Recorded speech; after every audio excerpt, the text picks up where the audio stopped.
had a community member reach out to me asking if I wanted to try a couple of his Odin skins that he's been making, so let's apply a couple and see how they look.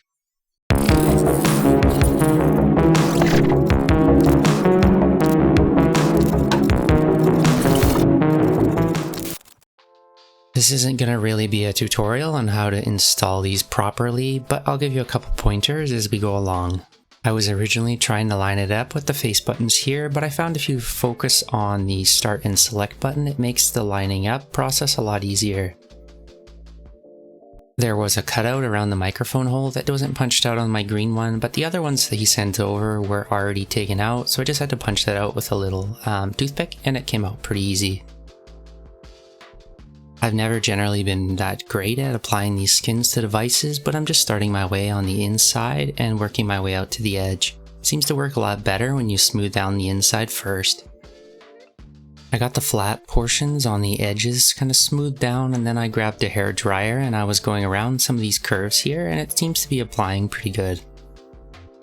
Because I didn't want the device to have any peeling on it when I was done, I decided to go over it once more just to make sure that everything was properly stuck down.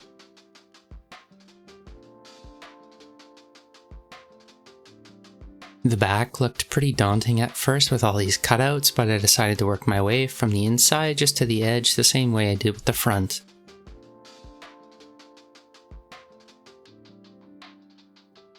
It also seemed to come up pretty easy. If I made a mistake, I could just lift it up and readjust it. There's another company that makes these as well, but it goes over this air vent, so you really have to get this properly aligned when you're installing it. I kind of like how forgiving this is because you can just pull it up and basically an infinite amount of times and try to realign it till you get it properly adjusted the way you like. Just make sure you don't apply heat to the skin until you're ready and you're happy with how it's applied. I love how vibrant the skin is. It sure looks great on the device so far.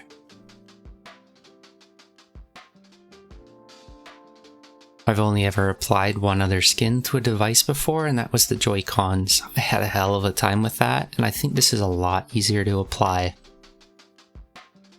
Make sure you don't use anything hard when you're smoothing down the skin here, because you don't want to get creases or any scratches in it. There's a little gap below the trigger with the skin. It doesn't look too bad on the black, but just keep that in mind when you're ordering your color to make sure it properly works with your device color. The skin also comes with the top part here that lines up with the volume and the power button. It looks pretty good, and the edge over here seemed to work out really well. Quite happy with it so far. It doesn't go between the trigger and the frame, but it still doesn't look too bad. I think it's actually pretty decent for how much it costs. One thing that's immediately noticeable to me is this device has a lot more grip here now with this skin on. So yeah, the green one went on pretty well, but let's try a couple of the other ones and see how they look. Here's a little bit of what the deep green one looks like. This one doesn't look too bad. I'm not a fan of green devices in general, but I think this is pretty nice. It's a nice green. If you get anything like this on the corners, just take a little bit more heat and just go over it one more time. It should come out pretty easy. This does add a lot of well-needed grip to the back, and I think that's going to help a lot enjoying this device. There's a little cutout here at the bottom where the screw hole is, but that doesn't really bother me. Obviously, that's usually where you keep your hands, so you're not really going to notice that. I also apparently got something underneath the skin here. Might have to lift that off and just readjust that.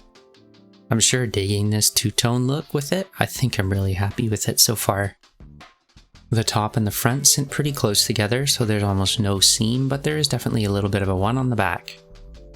Now I'm sure the question everybody's wondering is how easy does this pull off? And as you can see, it pulls off pretty easy. It doesn't leave any residue, and the plastic on the Odin didn't crack due to the heat that I put on it. Let's just pull the entire back off here just to make sure that it comes off evenly and it didn't damage the Odin at all. It also covers up that little A on the inside. I know a lot of people aren't comfortable with opening up their device, so this might be a good way to hide that. So yeah, I mean, that came off really good, and I don't see any damages or any sticky residue left from the skin.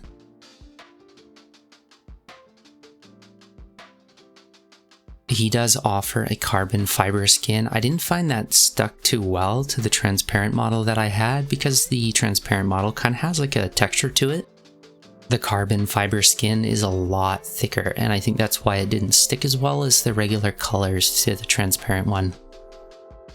I did notify him to that though, and so he's looking at a couple different alternatives to get that hopefully fixed on the transparent models in the future. The color I decided to stick with on my Odin right now is this red. It's very reminiscent to the original Pokemon red kind of color. It looks amazing on the Odin. The skin also includes 2 cutout pieces for the sides that look pretty good. I actually really like how this looks with this 2-tone color on the sides. So overall, do I think it's worth it? Absolutely. I think this looks great on the Odin, and it provides a lot more customizability to the device. At $15 US, I think this is an extremely good bargain, and I think a lot of people are going to have fun customizing their Odins with it. As always, happy modding!